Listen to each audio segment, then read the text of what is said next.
My husband's first love had a depressive episode and jumped off a building. In a fit of rage, he dragged me, 8 months pregnant, to an abandoned amusement park and strapped me to a drop tower ride. His men stood by, their faces blank as they bound my wrists and ankles to the cold metal seat. If you hadn't provoked Sienna, would she have had a breakdown and jumped? Terrified of heights, I clutched at the restraints, my swollen belly making it hard to breathe. Tears streamed down my face as I admitted my mistake, my voice cracking as I begged him, "Hugh, please, let me go." I promised, I swore, I'd never appear in front of Sienna again. But my husband only looked at me with chilling indifference. "Ava, for the sake of the child, I won't divorce you."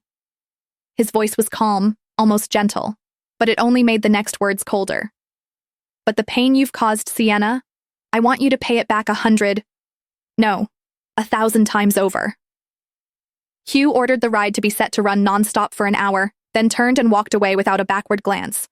The machinery groaned to life, the seat jerking beneath me as the tower rose higher and higher. I fought against the restraints, screaming until my throat felt raw. Every time the ride plunged, my stomach flipped, the terror so intense I thought I might lose consciousness. Then, on one brutal drop, pain ripped through my body, sharp, hot, and unstoppable. A rush of fluid gushed between my legs, soaking my dress and the seat beneath me.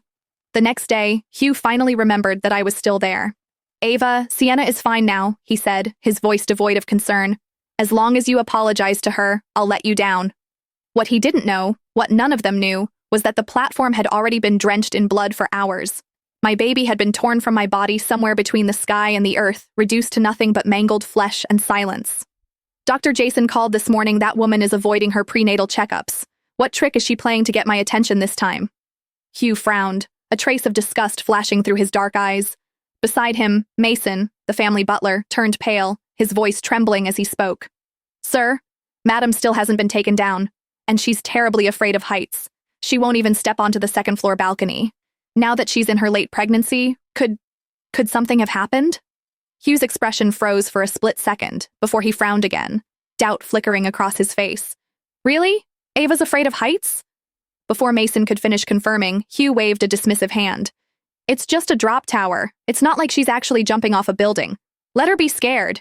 It might teach her a lesson so she won't bully Sienna again." Mason lowered his head and dared not say another word. However, Hugh's assistant couldn't hold back any longer. "Sir," at first Madam was screaming, but later she went completely silent. "And she's carrying your child, your own flesh and blood. Shouldn't you at least check on her?" Hugh's expression shifted slightly, but the brief flicker of realization was quickly replaced by scorn.